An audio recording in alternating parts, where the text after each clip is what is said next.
So even now, a lot of people ask me like, why are you taking time? And news everyone, KGF কে তো নায়ক ইয়াসকে তো আমরা কম বেশি সবাই চিনি, কারণ ইয়াসের যে কেজিএফ মুভি সেটা তো খুব ধামাকা ধামাকা হিট, বিশ্বব্যাপী হিট বলতে পারেন। তো সেই নায়ক কেজিএফ কে তো ইয়াস নায়ক, আবার আমাদের যে সুপারস্টার শাকিব খান তাকে নিয়ে মুখ খুললেন, সবাই তো একবার অবাক হয়ে গেল। এ কি হলো বা এটা কেমনে কি হলো, এটা কেমনে সম্ভব হলো? হ্যাঁ ভাই, কি কাহিনী বিস্তারিত জানাচ্ছি।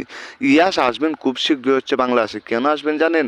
শুধু হচ্ছে শাকিব খানের সাথে দেখা করার জন্য, এবং হচ্ছে শাকিব খানের সাথে একসাথে বসে হলে গিয়ে যে শাকিব খানের রাজকুমার মুভি সেটা দেখার জন্য ইয়াস আসবেন। এছাড়া ইয়াসের সাথে আরও হয়তো এক দুজন আসতে পারেন।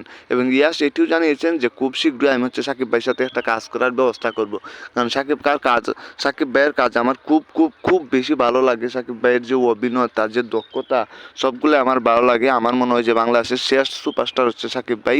শাকিব ভাইয়ের পরে আর কেউ হতে পারবে না এমন হচ্ছে উচ্চতরে। এবং শাকিব ভাইকে নিয়ে কিন্তু বর্তমানে এখন সবাই আলোচনা করা যাচ্ছে, শুধু যে বাংলাদেশে এমন কথা না, বাংলাদেশের বাইরের মানুষজনও এখন শাকিব ভাইকে নিয়ে আলোচনা করে যাচ্ছে। এটা হচ্ছে ইয়াসের কথা। কেজিএফ কে তো নায়ক যে ইয়াস হয়তো চিনেন সবাই, আর না চিনলেও সমস্যা নাই, কেজিএফ লিখে সার্চ করলেই চলে আসবে। তো বুঝতেই পারছেন যে শাকিব খানের দক্ষতা, শাকিব খানের শক্তি, শাকিব খান তার বুদ্ধি মেধা কাজে লাগিয়ে আজ কোথায় চলে গেছে, যেখানে আর কেউ কখনো যেতে পারবে না বা কেউ কখনো এই জায়গায় পৌঁছাতে পারবে না।